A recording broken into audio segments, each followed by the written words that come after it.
Halloween, a time where everything is orange, black, and spooky. A time where you can walk around in a costume, knocking on random people's doors, and demanding free candy.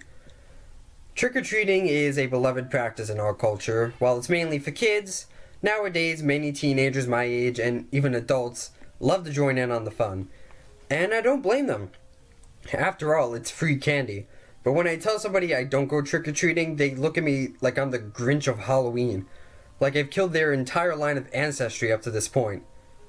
As I'm speaking into this laptop, I could currently be outside trick-or-treating like everybody else is, but instead I'm here talking about why I don't go trick-or-treating. Why? I don't know. After all, it's Halloween and I've got nothing else to talk about.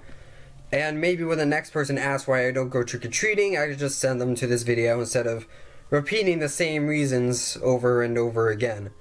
And believe me, I do have many reasons. The first obstacle when it comes to trick-or-treating is finding the right costume. While it is tradition to dress up as something spooky on this day, I've never really been fond of that. Even as a child, I'd rather dress up as my favorite movie or video game character. While I'm not really that into cosplaying or anything like that, I always saw Halloween as a time to dress up as a character that I admired. Throughout my childhood, I've dressed as many characters for Halloween, from Mickey Mouse, to Woody, to Mario, to Luigi, and even Angry Birds. However, over time it got harder to find the costume for the character I wanted to be.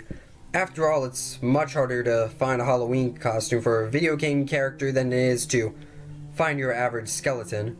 And when you have a family as lazy as mine, you know you're never going to make your own costume. So, if the nearby store doesn't have anything you're looking for, meaning if it isn't the stereotypical witch, you're fresh out of luck. And the last couple of years where I went trick-or-treating, I struggled to find the perfect costume that I wanted. It got quite frustrating, but that's only scratching the surface. And now I move on to one of my biggest issues when it comes to trick-or-treating: my feet. To put it simply, I have deformed feet. More specifically, flat feet. Really, really severely flat. No type of orthotics or foot braces have been able to fix this issue that has been given to me since birth.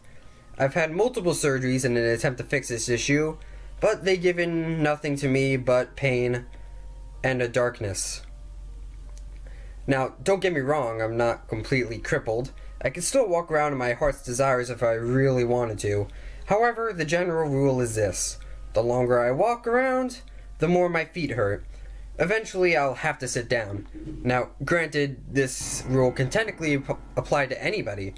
After all, feet do get sore eventually. However, because of my deformity, my feet get a lot more sore a lot more quickly than a normal person. And this issue's gotten worse as I got older.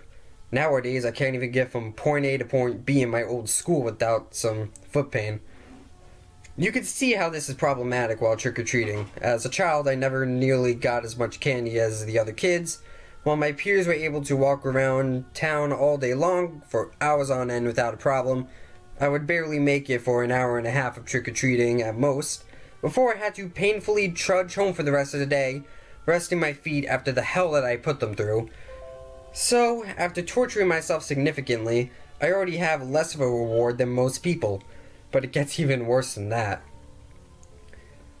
After having a slow, early walk home with my small amount of candy, I sit there and realize that most of the candy that I tortured myself to get is completely useless.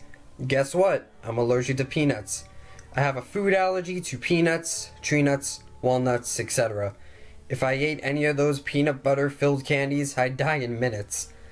So I already have a significantly smaller amount of candy, and then half of that candy is completely inevitable.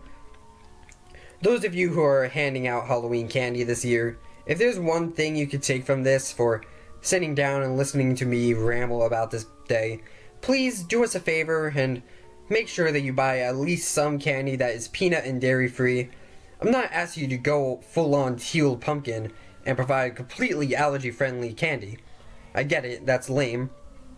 And you could put the peanut-filled and peanut-free candy in the same bowl for all I care, as long as the wrappers are closed. But please, don't go completely peanut butter chocolate either. Because when I go to a house and see nothing but Reese's peanut butter cups, Kit Kat bars, and Snickers, it's a lot more of a trick than it is a treat. Because any dangerous candy that was thrown into my trick-or-treating basket was given straight to my sister, or my mother, or somebody else who has superior genetics. Trick-or-treating is a very fun activity for many Halloween lovers to enjoy. And if you went trick-or-treating today, I hope you had a great time. But overall, it's just not worth it for me. I don't want to struggle to find a good costume and barely walk around town until it feels like I'm walking on Legos, only to get hardly any candy at all from the miserable experience. I'd much rather just buy a bunch of candy and spend my Halloween sitting around all day, eating a huge amount of candy I bought while playing some horror game on my PC. I'm not genetically suited for trick-or-treating. But for those more fortunate to enjoy Halloween, have fun. Now, if you'll excuse me, I'm going to play some Five Nights at Freddy's while chowing down on some Skills and Airheads. In the meantime, if you enjoyed this video, don't forget to like, comment, subscribe, and those other things that YouTube people do. And I'll see you guys in the next video. Happy Halloween!